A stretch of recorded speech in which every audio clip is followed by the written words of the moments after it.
Think about your last trip. The frantic packing, the airport security line, the desperate search for Wi-Fi. We think travel is tough. We complain about delays and lost luggage. But what if our idea of difficult is just soft? Imagine a journey that takes not 8 hours, but 8 months. Journey where the main road is a muddy track, and the biggest threat isn't a missed connection, but a bandit's knife. In the Middle Ages, a trip from London to Rome was an epic undertaking. It could take over 3 months on foot. The mortality rate for pilgrims on some routes was as high as 40%. Yet, people did it. They walked across continents. They navigated without maps. They survived without travel insurance or credit cards. They had something we've lost. They had hacks, not life hacks from a blog. Real, hard-won strategies for survival. And the strange thing is, these ancient methods might be more useful for our modern adventures than any app we can download. What if the best way to prepare for your next trip wasn't to pack more, but to learn from those who traveled with almost nothing? What if the secret to a meaningful journey lies in the forgotten wisdom of a medieval pilgrim? Number 18, could you fit your life in a single bag? We have a problem with stuff. We buy rolling suitcases with special compartments for every gadget. We use packing cubes to squeeze in one more outfit we probably won't wear. The modern traveler is a turtle, carrying a heavy shell of just-in-case items. But in the medieval world, everything you owned had to fit on your back or on your horse. And for most people, there was no horse. The typical pilgrim or traveler carried a small leather or cloth bag called a scrip. That was it. Inside, you might find a wooden bowl, a spoon, a knife, a piece of flint and steel to make a fire, and maybe a small pouch for coins. Your water was in a gourd or a leather flask. Your cloak was not just a piece of clothing. It was your blanket at night, your shelter from the rain, and your cushion on hard ground. This wasn't a trendy minimalist lifestyle. It was a brutal necessity. Every single ounce mattered when you were walking 15 miles a day. The medieval traveler understood a fundamental truth we've forgotten. The more you carry, the slower you go. The more you own, the more you have to lose. This idea of extreme minimalism forces a different kind of thinking. Instead of asking, what might I need, you have to ask, what can I absolutely not survive without? This changes everything. It's not about deprivation, it's about freedom. The 14th century English mystic Marjorie Kempe, one of the most well-documented female travelers of the era, journeyed all over Europe and the Holy Land. Her accounts don't detail extensive luggage. They detail her experiences, her faith, and the people she met. Her focus was outward, on the world, not inward, on the management of her possessions. She was free from the burden of her belongings. Think about that on your next trip. Every item you pack is a tiny anchor. It's something to worry about, to keep safe, to carry. When you pack less, you are literally lighter, but you are also mentally lighter. A 2010 study published in the Journal of Consumer Research found that experiences, not material goods, bring people more lasting happiness. By focusing on packing less, we are forced to focus more on the experience itself. The hack here is not to buy a smaller bag, it is to change your mindset. See your possessions as tools, not comforts. A single good knife is better than a travel-sized kitchen. A versatile piece of cloth, like a sarong or a wool shawl, can be a towel, a scarf, a blanket, or a bag. It's about choosing items that are multifunctional, durable, and simple. The medieval cloak is the ancestor of the modern merino wool hoodie. It's warm when it's cold, it breathes when it's hot, and it doesn't stink after one day of wear. They figured this out 1,000 years ago. We're just rediscovering it and paying a premium for it. The real challenge is to apply this thinking beyond just the bag. It's about packing your mind lightly too. Let go of the rigid itinerary. Let go of the need to see every single thing on a list. Just travel like a medieval pilgrim with a clear destination but an open path, with only the essentials. Because the journey is hard enough without carrying things you do not need. But what have we truly lost in our ability to distinguish want from need? If your house burned down and you could only save what you could carry, what would you choose? And would you be able to walk 100 miles with it? What essential survival skill has atrophied in us because we can always just buy a replacement for anything that breaks or gets lost? Number 17, is it safer to walk with strangers? The lone traveler is a modern invention. We celebrate the solo trip, the brave adventurer finding themselves in the wilderness. In the Middle Ages, traveling alone was not seen as brave. It was seen as suicidal. The roads were not safe. Bandits, known as cotrels or routiers in France, were a constant threat. These were often unemployed mercenaries who preyed on the vulnerable. To travel alone was to paint a target on your back. The solution was simple. You found other people going in the same direction.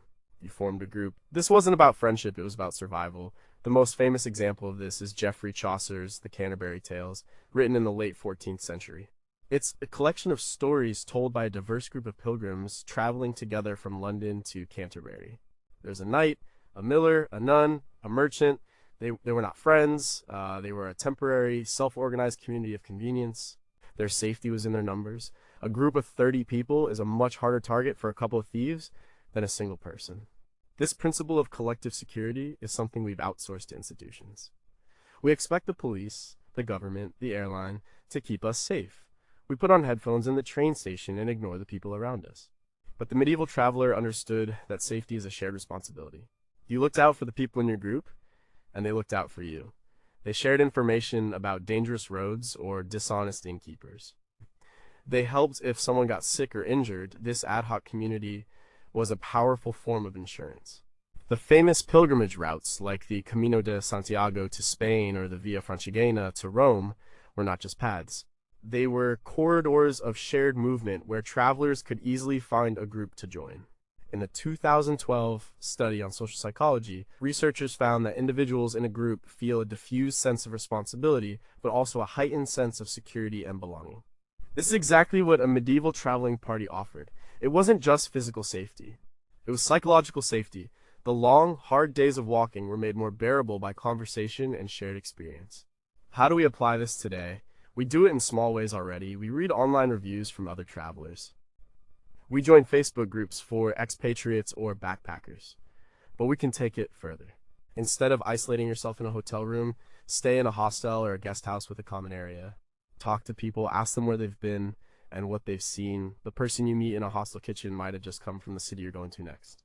Their advice will be more current and more real than any guidebook. Instead of taking a taxi from the airport alone, see if anyone else is going your way and share the ride. This isn't just about saving money, it's about building momentary alliances. It's about remembering that we are all just travelers trying to get somewhere.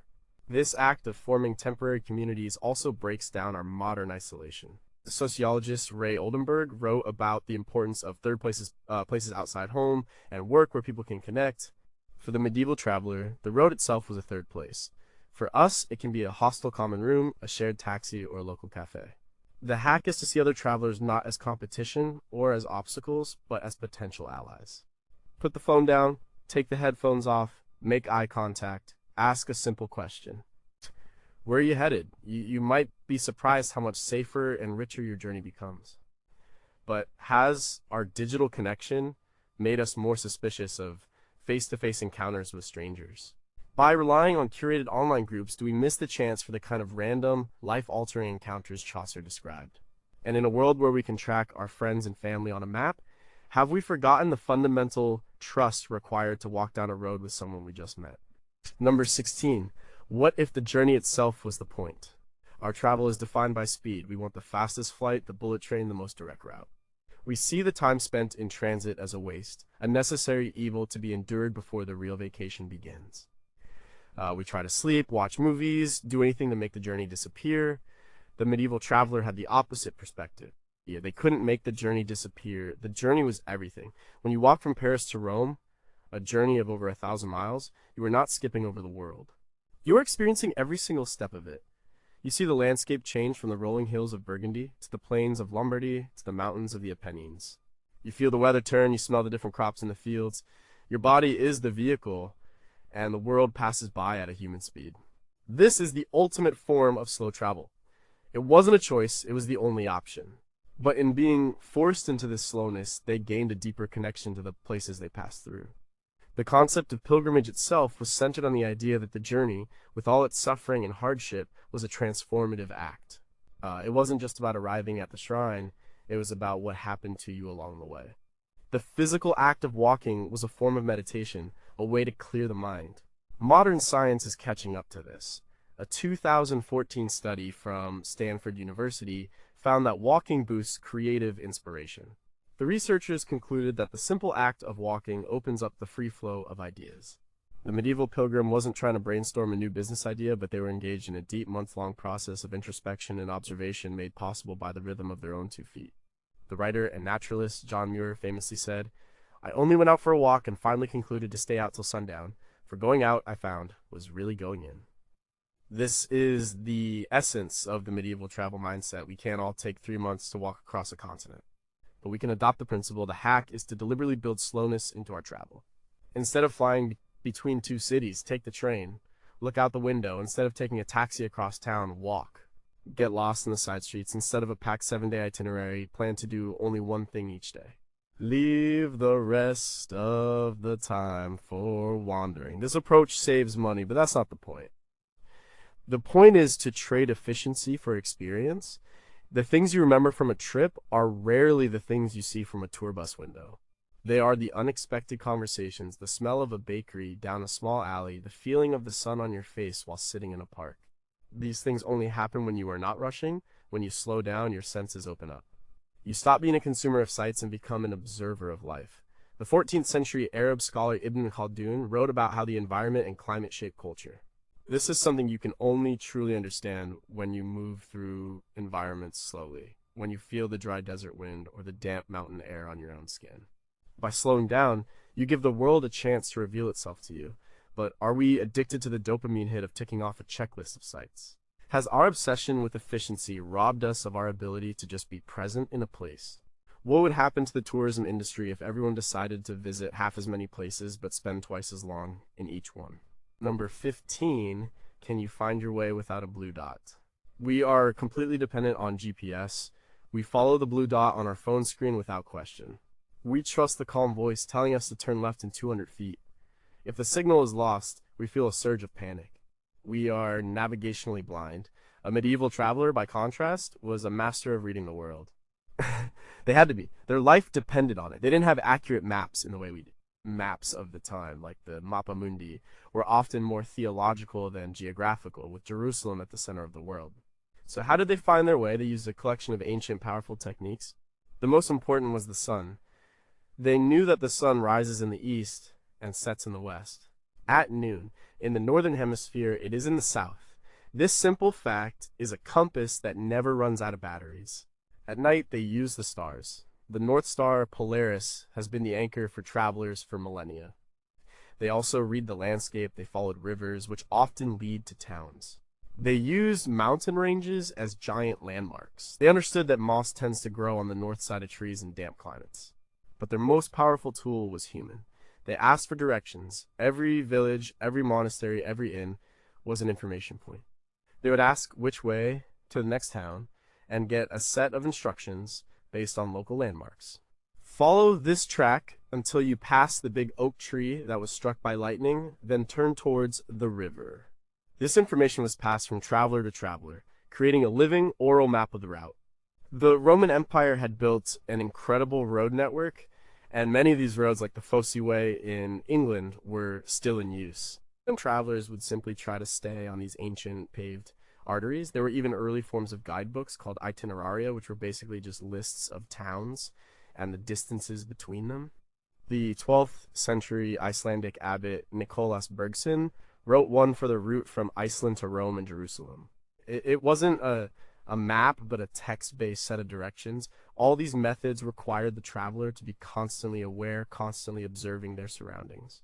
They couldn't zone out and follow a screen. The modern hack is to intentionally get a little bit lost. Turn off your phone's GPS for an afternoon. Buy a paper map of the city you're visiting. Before you leave your hotel, look at the map and get a general sense of the layout. Where is north? What are the major streets? Then, put the map in your pocket and just walk. Try to navigate by landmarks, a church steeple, a tall building, a park. If you get lost, do what the medieval traveler did. Ask a local for help. This simple act does more than just get you directions. It forces a human interaction. It connects you to the place in a real way. Neuroscientists have found that our brains have specialized grid cells and place cells that build a cognitive map of our environment. When we rely on GPS, these parts of our brain are less engaged. A 2008 study from University College London showed that London taxi drivers, who have to memorize the city's complex layout, have a significantly larger hippocampus, the area of the brain associated with memory and spatial navigation. By weaning ourselves off GPS, we are literally exercising our brains. We are building a mental map of the world, not just borrowing one from a satellite. But has our reliance on GPS permanently damaged our innate sense of direction? If all the satellites went down tomorrow, how many of us could find our way home from the next town over? Are we trading a fundamental human skill for mere convenience? And what is the long-term cost of that trade? Number 14, would you trust a stranger for a bed? Finding a place to sleep is a major source of travel stress.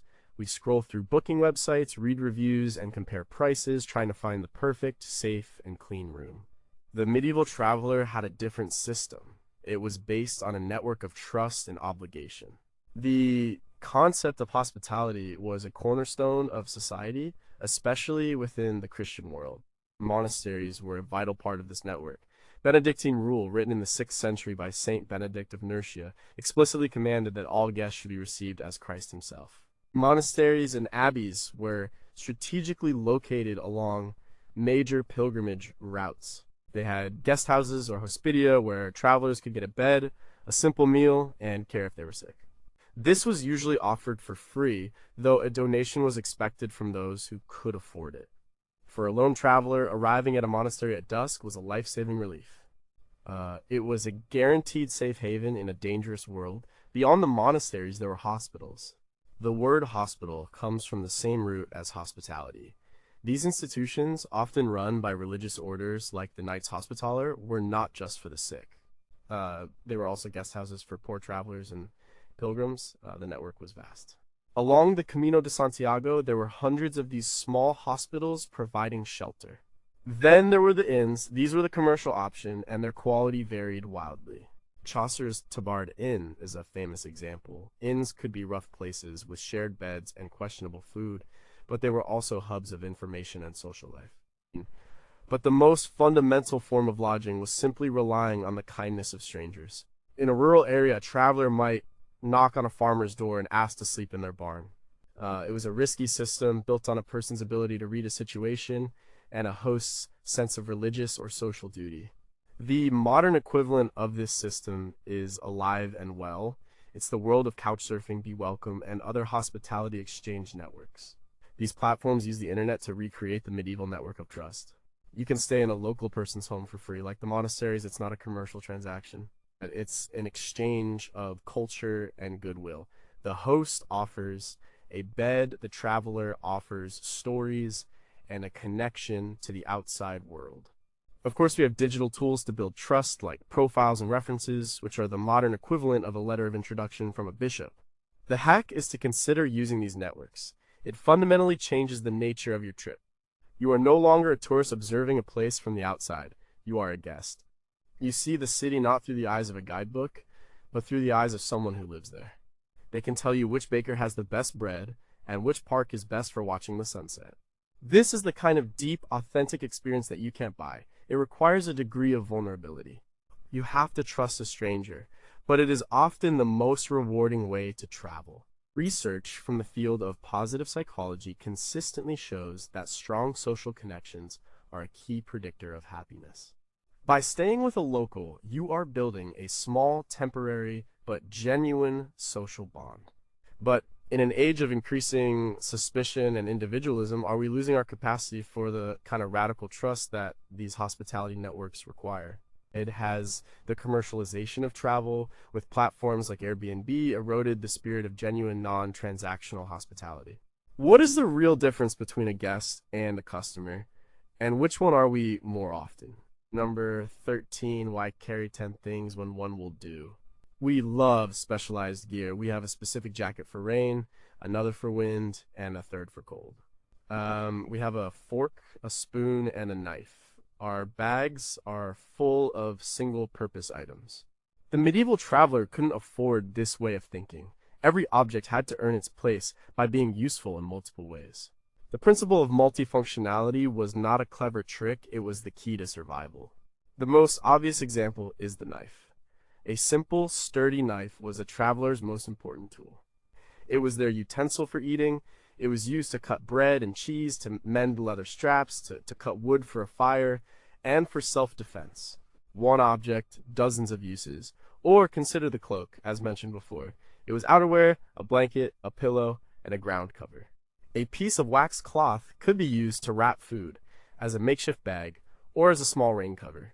Even the walking staff, a symbol of the pilgrim, had multiple purposes.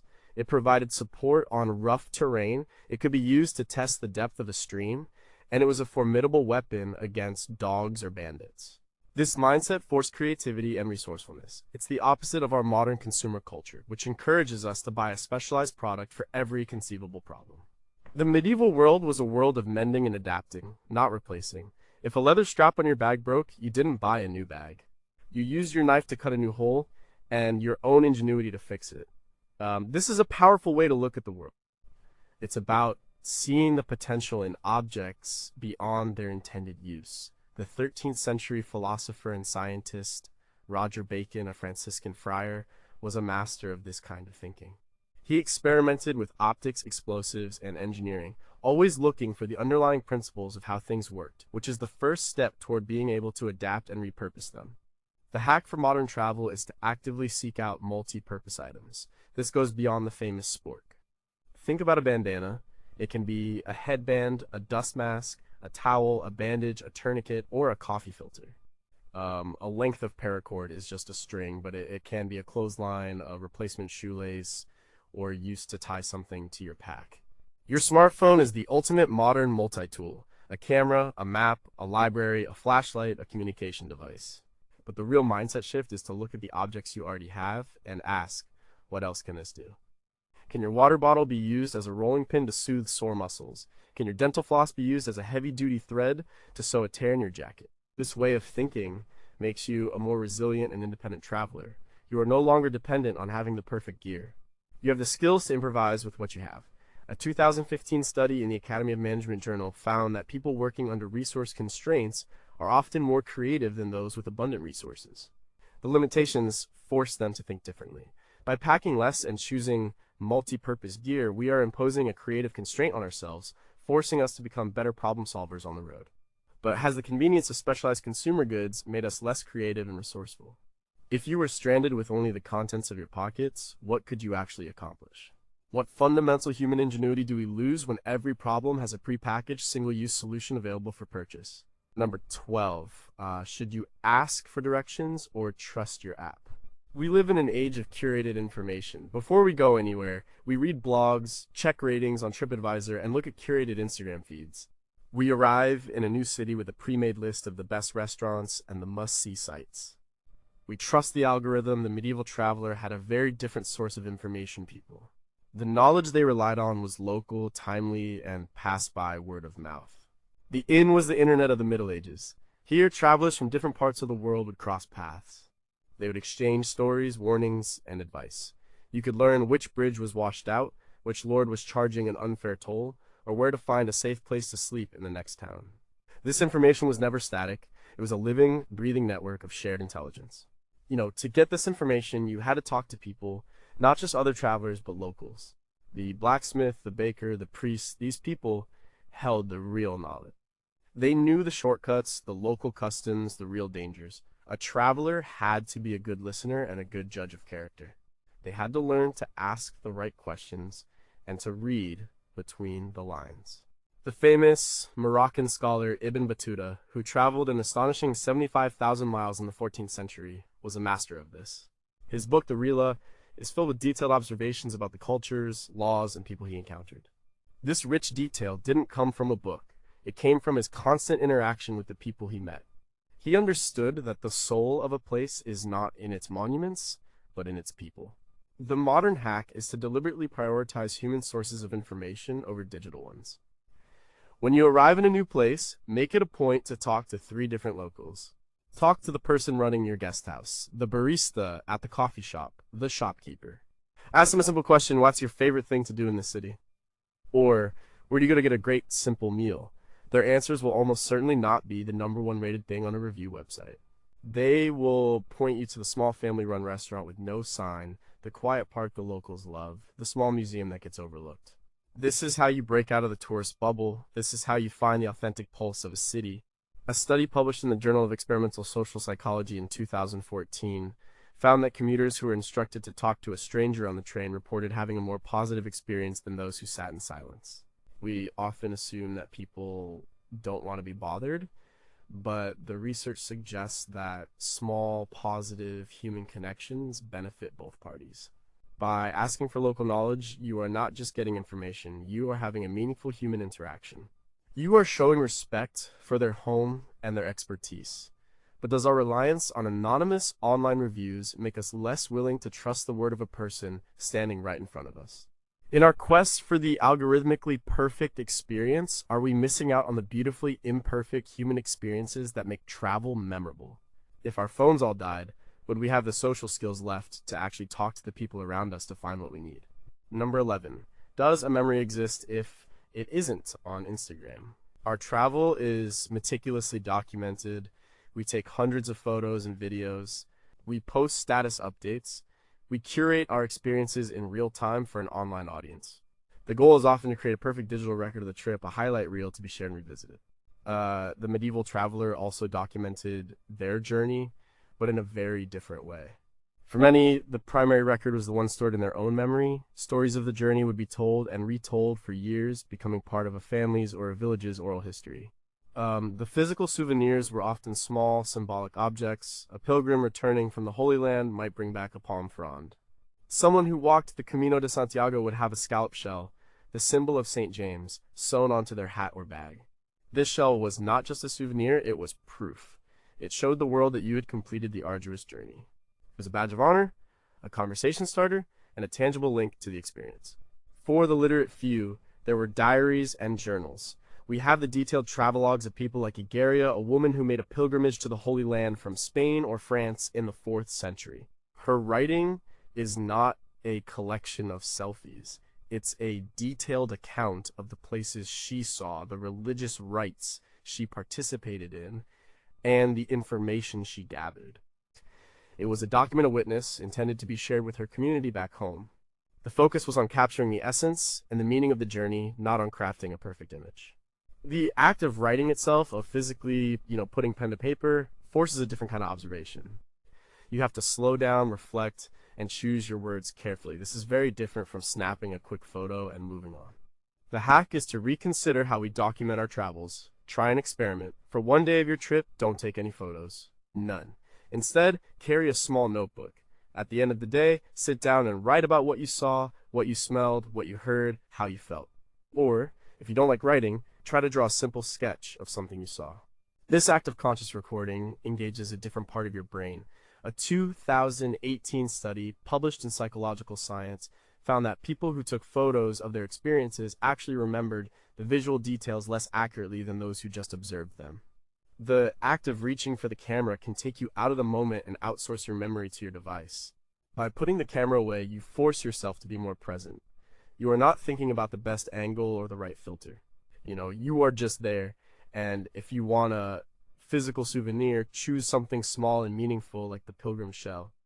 A smooth stone from a beach, a ticket stub from a train, a pressed flower. An object that has a story attached to it, not just a price tag. This creates a much deeper and more personal connection to your memories. But has our obsession with digital documentation turned our own lives into a performance for an unseen audience? Are we traveling to have experiences, or are we traveling to create content about having experiences? What is the difference between a memory we hold in our mind and a memory we hold on a hard drive? And which one is more truly ours? Number 10, are we losing the ability to be uncomfortable? Modern travel is an exercise in controlled comfort. We have air conditioning, noise-canceling headphones, and travel pillows. If something goes wrong, a flight is delayed, a hotel is overbooked, we become deeply frustrated and angry. Our expectation is that the journey should be smooth, predictable, and easy. The medieval traveler had no such illusions. Their entire journey was an exercise in radical acceptance of discomfort. They were often cold, wet, and hungry. They slept on floors or in crowded, dirty inns. They got sick, their feet bled. The road was a constant series of unpredictable challenges. A river might be flooded, forcing a detour of several days. A local conflict could make a region impassable, and the Black Death, which swept through Europe in the mid-14th century, made travel unimaginably perilous, turning every stranger into a potential source of death. To survive, a traveler had to cultivate immense patience and resilience. They could not control the weather or the political situation. All they could control was their own reaction to it. They had to be able to wait out a storm for a week in a miserable village. They had to be able to walk an extra 10 miles because a bridge was out. This was not a philosophy they chose. It was a reality that was forced upon them. The Stoic philosophy of ancient Rome, which emphasized acceptance of one's fate and focusing only on what one can control, was not just an intellectual exercise for a medieval traveler, it was a daily practice. They understood that complaining about the rain did not make it stop. The only solution was to pull up your hood and keep walking. This built a mental toughness that is almost alien to us today. The hack is to intentionally embrace a little bit of discomfort in our travels. Don't see it as a failure of planning, but as part of the adventure. This can be as simple as choosing to walk in the rain instead of waiting for a taxi. It can mean taking the crowded, slow, local bus instead of the comfortable tourist shuttle. It can mean trying a food that looks strange and unfamiliar. When things go wrong, as they inevitably do, try to see it as an opportunity, not a disaster. A missed train means an unexpected afternoon to explore a new town. A lost hotel reservation might lead you to a much more interesting local guest house. This is about building your resilience muscle. Psychologists talk about the concept of eustress, or beneficial stress. By voluntarily putting ourselves in mildly challenging situations, we become better at handling the major involuntary challenges that life throws at us. A 2011 study by psychologist Mark Siri found that individuals with a history of some lifetime adversity reported better mental health and well-being than not only people with a high history of adversity, but also than people with no history of adversity. A little bit of hardship is good for us. It makes us stronger and more adaptable. But has our constant pursuit of comfort made us fundamentally weaker? Are we raising a generation that lacks the resilience to cope when things don't go according to plan? What is the line between seeking healthy character building challenges and just being reckless? And how do we know where it is? Number 9, is your high-tech jacket better than wool and linen? We are obsessed with performance fabrics. We wear jackets made of Gore-Tex and base layers made of capilene. We believe that technology has perfected clothing for the outdoors, but medieval travelers survived brutal conditions with a much simpler wardrobe based on 2 miracle fibers, wool and linen. These were not just the only options, they were incredibly effective. A traveler's basic outfit would consist of a linen tunic worn against the skin and a woolen overtunic or cloak on top. This simple layering system was a masterpiece of thermal regulation. Linen, made from the flax plant, is highly breathable and wicks moisture away from the skin, keeping you cool and dry in the heat. It's also surprisingly durable. Wool, on the other hand, is one of the best insulators in the natural world. It can absorb up to 30% of its weight in water without feeling wet to the touch, and it continues to provide warmth even when damp.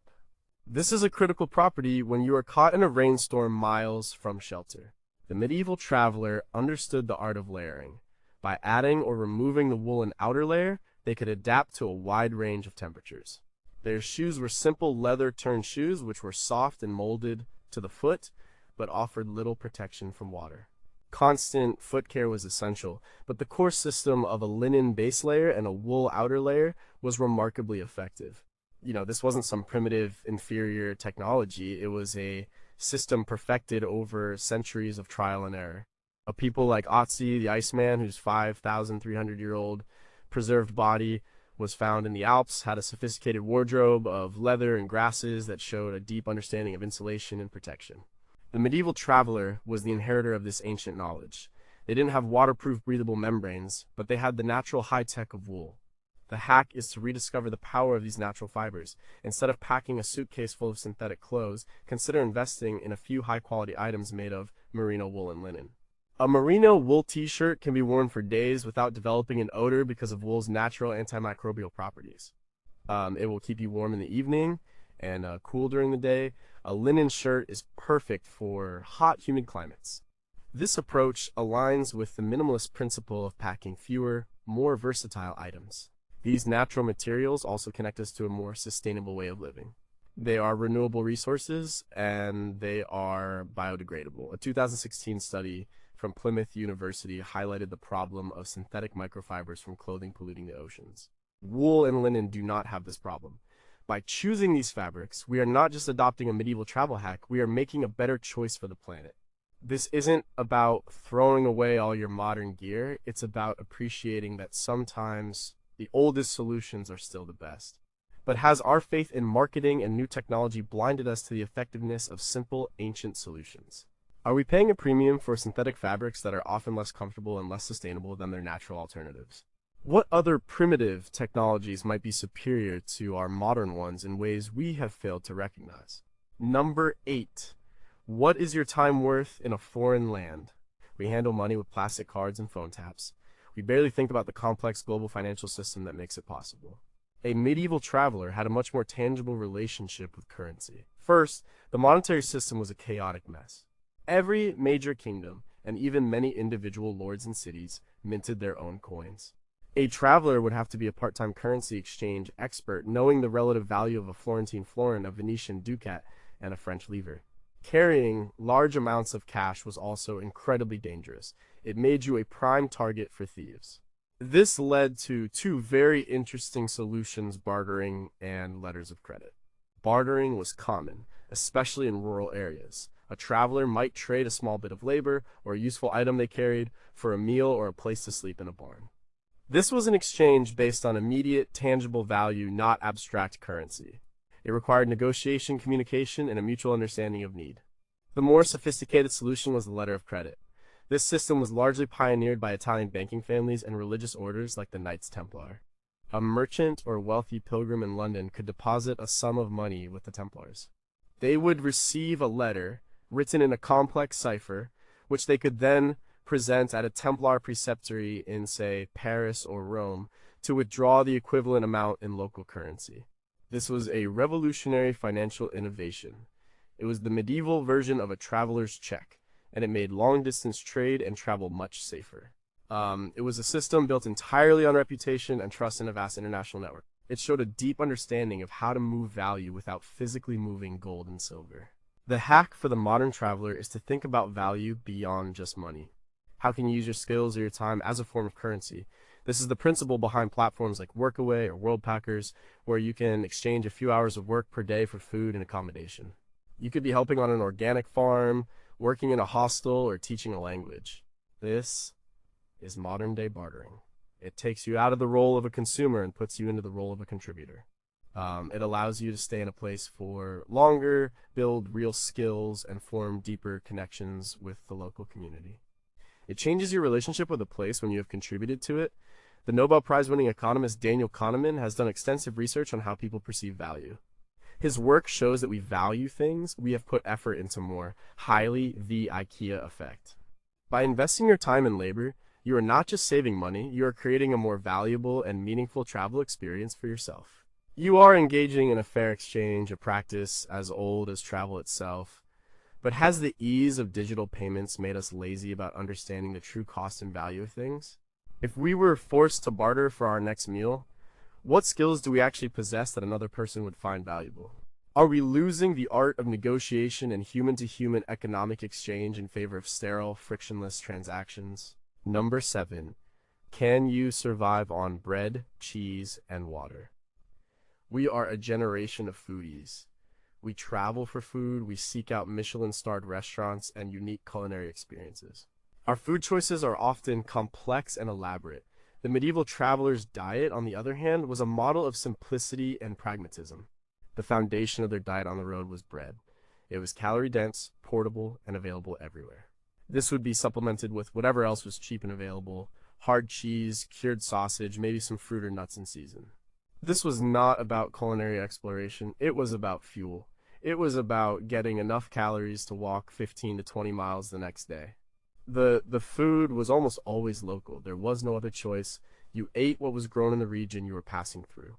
This meant the diet would change slowly as you crossed different agricultural zones. The water was a more serious concern. Finding safe drinking water was a constant challenge.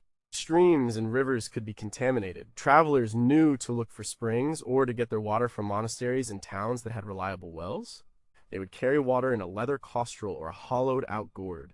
Fermented drinks like ale, beer, and wine were often safer than water, as the fermentation process killed many pathogens. A weak, small beer was a common daily drink for everyone, including children, simply because it was safer than the local water supply. This approach to food and drink was about survival and practicality. There were no illusions about freshness or variety. It was about getting the job done. The 12th century Pilgrim's Guide to the Camino de Santiago, supposedly written by a French scholar named Aymeric Picot, is full of practical advice, including stark warnings about which rivers in Spain had water that was unsafe to drink for both men and horses. The hack is to simplify your food choices when you travel. This doesn't mean you can't enjoy a great local meal, but it means letting go of the pressure to have a perfect culinary experience every single time. Sometimes the best lunch is the one you buy at a local market, a loaf of fresh bread, a piece of local cheese, and some fruit. Find a park bench and have a simple picnic. This is often cheaper, faster, and more relaxing than finding a restaurant. It connects you to the local food system in a very direct way. It's what the local workers are doing for their lunch. By focusing on simple staple foods, you also reduce your chances of getting sick from more complex prepared dishes. Michael Pollan's famous food advice, eat food, not too much, mostly plants, is a modern echo of this ancient wisdom. The medieval traveler's diet was, by necessity, based on whole foods. By adopting this simple eating strategy, we can save money, stay healthier, and spend less time worrying about our next meal and more time enjoying our journey. But has our obsession with foodie culture made us incapable of appreciating a simple meal? Are we more interested in photographing our food than in its ability to nourish us for the road ahead? What does it say about our society that a simple diet of bread, cheese, and water seems like a form of extreme deprivation? Number 6. Could a simple note open any door? In our anonymous world, we rely on official identification, passports, driver's licenses, ID cards. These documents prove who we are. In the more personal, reputation-based world of the Middle Ages, a different kind of document was often more powerful: the letter of introduction. A traveler of any standing would not dream of setting out on a long journey without securing letters from powerful patrons. A monk might carry a letter from his abbot, a merchant might have a letter from his guild. A noble would have a letter bearing the seal of his king. These letters were not just a formality. They were a vital tool for safety and access. A letter of introduction served as a personal voucher. It said, "I know this person. They are trustworthy. Extend to them the same courtesy you would extend to me." This letter could open the doors of monasteries, get you an audience with a local lord, or help you secure credit from a foreign merchant. It was a passport into a network of trusted relationships.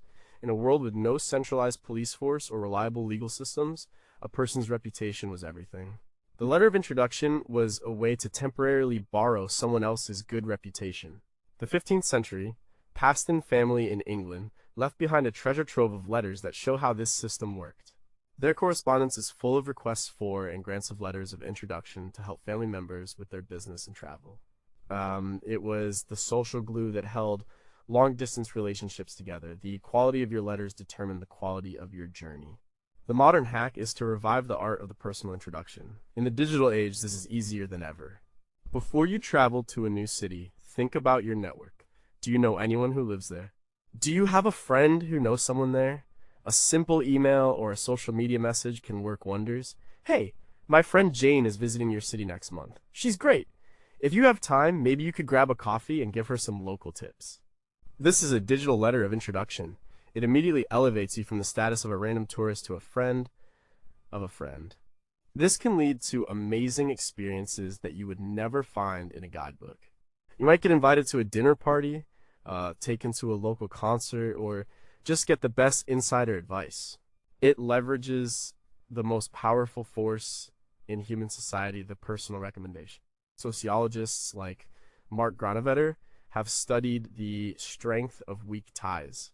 His research from the 1970s showed that it is often our acquaintances, not our close friends, who provide us with the most novel opportunities and information.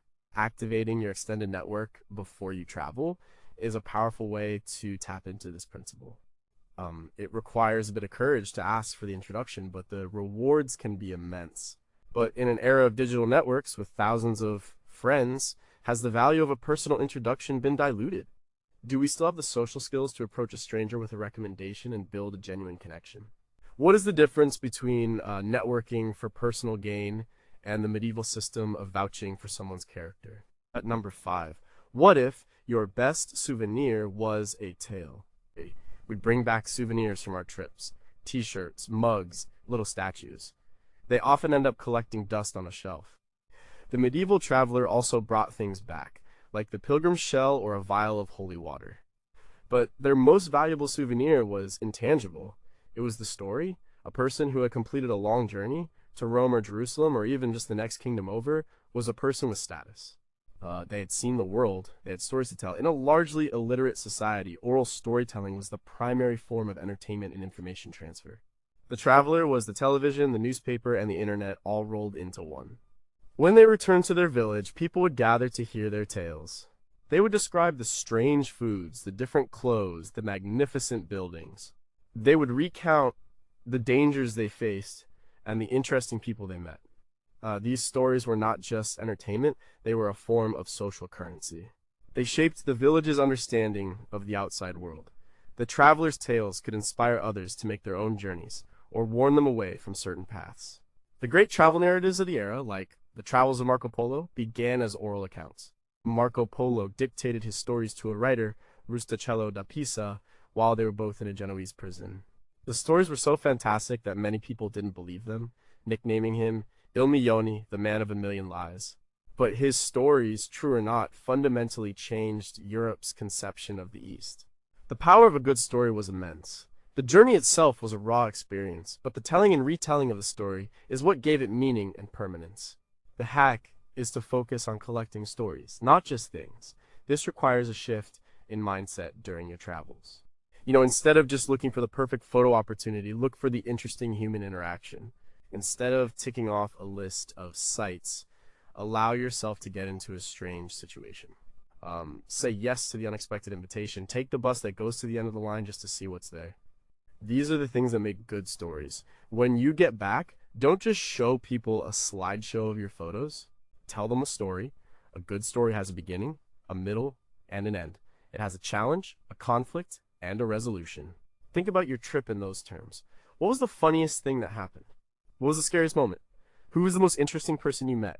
A 2010 study at Princeton University by neuroscientist Uri Hassan showed that when one person tells a story, the brain patterns of the listener actually start to synchronize with the brain patterns of the storyteller. This is called neural coupling. It means that a well-told story is one of the most powerful ways to transmit an experience from one person to another.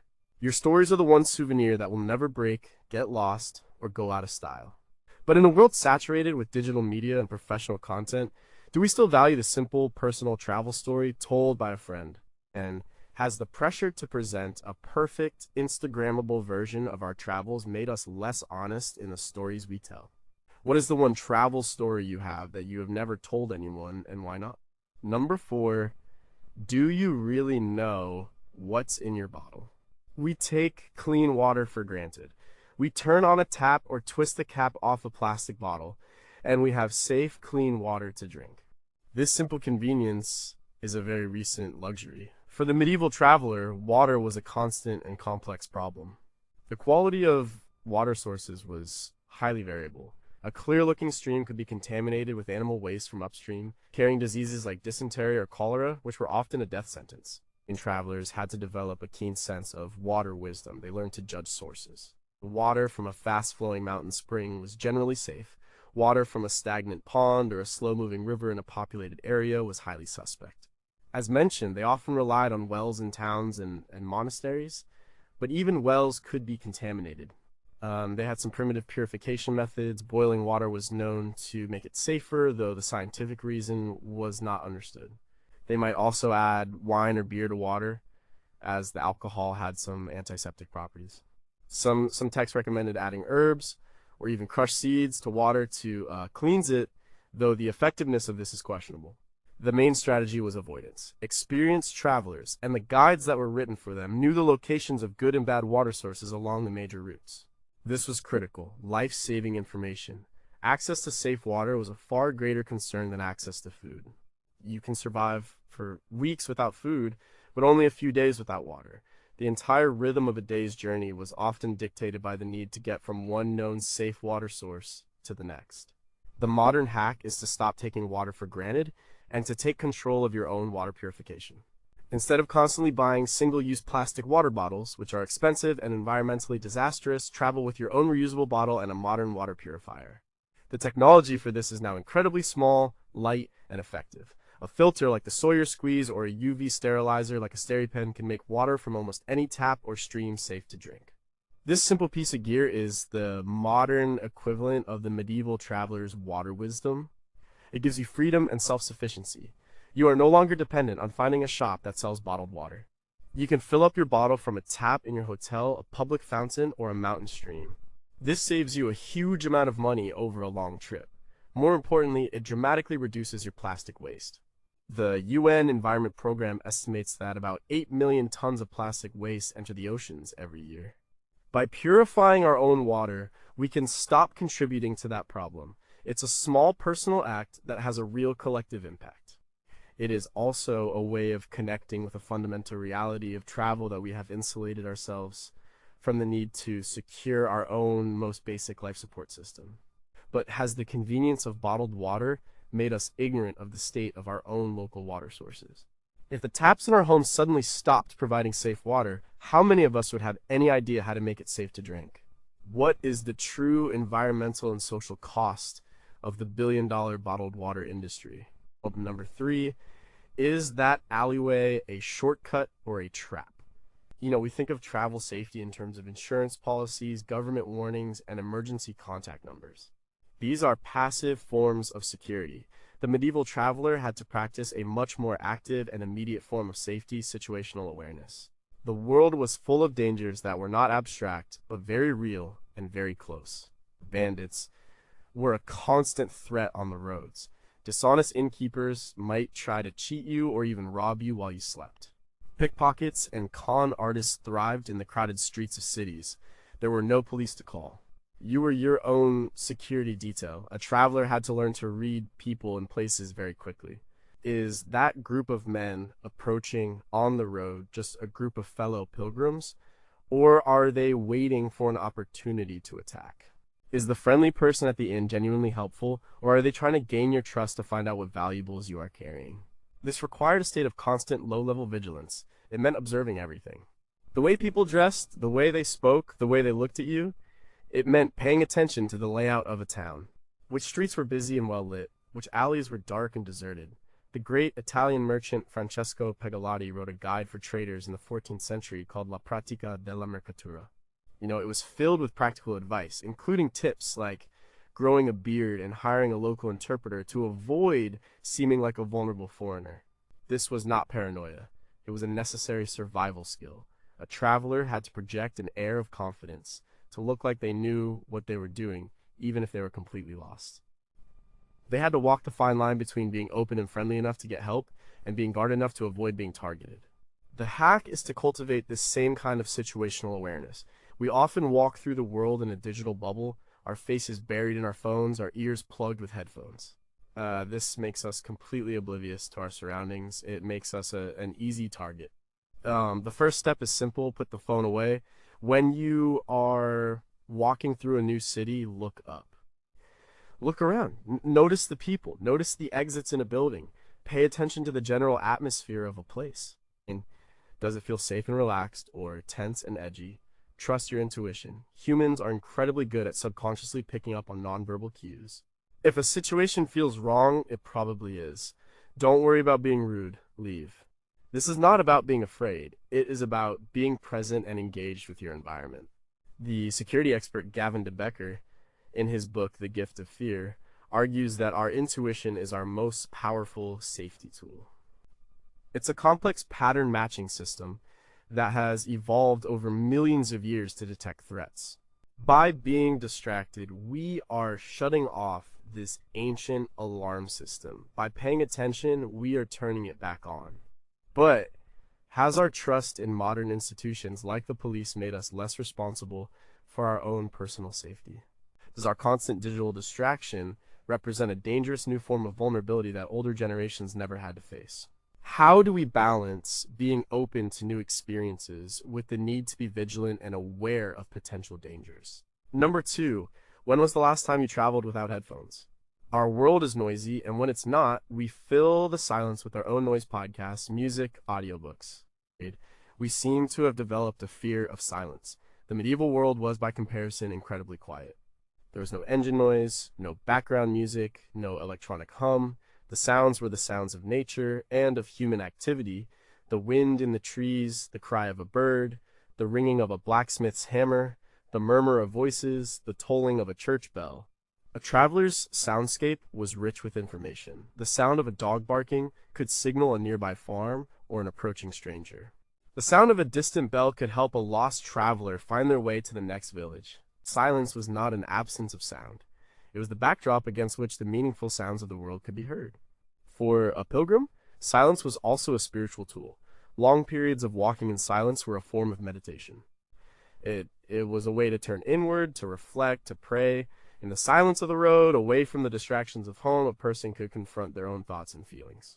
This is a very different kind of journey from the one we take, constantly stimulated and distracted by our devices. The rule of St. Benedict, which governed monastic life, placed a high value on silence, seeing it as a path to humility and a way to be more receptive to the Word of God. While a traveler was not a monk, they would have been immersed in a culture that understood and valued silence in a way we no longer do. They would have experienced the profound peace of a night, with no light pollution, under a canopy of stars, and a silence so deep it was almost a physical presence.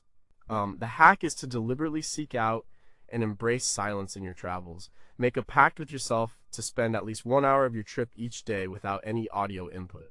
No music, no podcast, just you and the sounds of the world around you.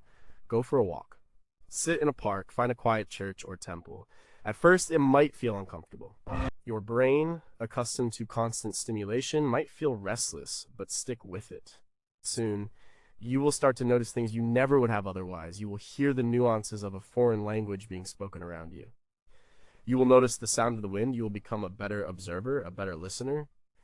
A 2013 study in the journal Brain Structure and Function found that 2 hours of silence per day prompted cell development in the hippocampus, the brain region related to the formation of memory. Silence, it seems, can literally help regenerate our brains. By traveling without headphones, you are not just giving your ears a rest. You are giving your mind the space it needs to process your experiences, to form lasting memories, and to truly connect with the place you are in. But what are we so afraid of hearing in the silence? Have we used constant noise as a way to avoid our own thoughts? What profound truths about ourselves and the world might we discover if we just had the courage to be quiet and listen? Number 1, what happens when you let go of the plan? We are a generation of planners. We book our flights, hotels, and tours months in advance. We have detailed, day-by-day itineraries. We leave as little as possible to chance. We want to maximize our time and avoid any uncertainty. A medieval journey was the polar opposite. It was an exercise in radical uncertainty. While a traveler had a final destination, the path to get there was fluid and unpredictable. They did not have a reservation waiting for them at an inn. They did not know if a river would be crossable or if a border would be open. They had to live in a state of constant adaptation. Their plan was to have no plan, other than to keep moving in the right general direction. This required an enormous amount of faith and a willingness to surrender to the unknown. This mindset of accepting the unknown is perhaps the greatest and most difficult lesson we can learn from them. The journey was not a project to be managed. It was a reality to be experienced, with all its messiness, delays, and unexpected turns. A chance encounter with another group of travelers might change your route entirely. A rumor of a new saint performing miracles might add 100 miles to your journey. This was not seen as a failure of planning. It was seen as part of the pilgrimage, a divine intervention, an opportunity for serendipity. They were open to the world changing their plans. The 14th century English spiritual work, The Cloud of Unknowing, speaks of the need to let go of one's own intellect and ego to experience the divine. The medieval journey was a practical application of this idea. You had to let go of your own sense of control and trust in the road, in the hospitality of strangers, and in your own ability to solve problems as they arose. The final and most important hack is to build, letting go into your travel. Leave a day in your itinerary completely blank. Book your first night's accommodation and nothing else. Arrive in a city and decide where to go next by talking to people you meet there. This is not easy for us. It goes against our every instinct to control and optimize. But it is in these moments of unplanned, unstructured time that the magic of travel often happens. It's when you stumble upon the neighborhood festival that wasn't in the guidebook. It's when you accept an invitation to a family dinner from someone you just met. It's when you discover your favorite place in the world was a place you had never even heard of a week before. The research on creativity shows that incubation, a period of stepping away from a problem, is often crucial for breakthroughs. In the same way, stepping away from a rigid itinerary allows for breakthroughs in our travel experience. It allows for serendipity to find us. It transforms travel from a checklist of things to see into a genuine adventure. It's the difference between following a map and drawing your own. But what is the root of our modern obsession with planning and control? Like, is it a fear of wasting time, a fear of the unknown, or a fear of our own inability to cope with the unexpected? And what would truly happen, not just on our travels, but in our lives, if we had the courage to truly let go of the plan?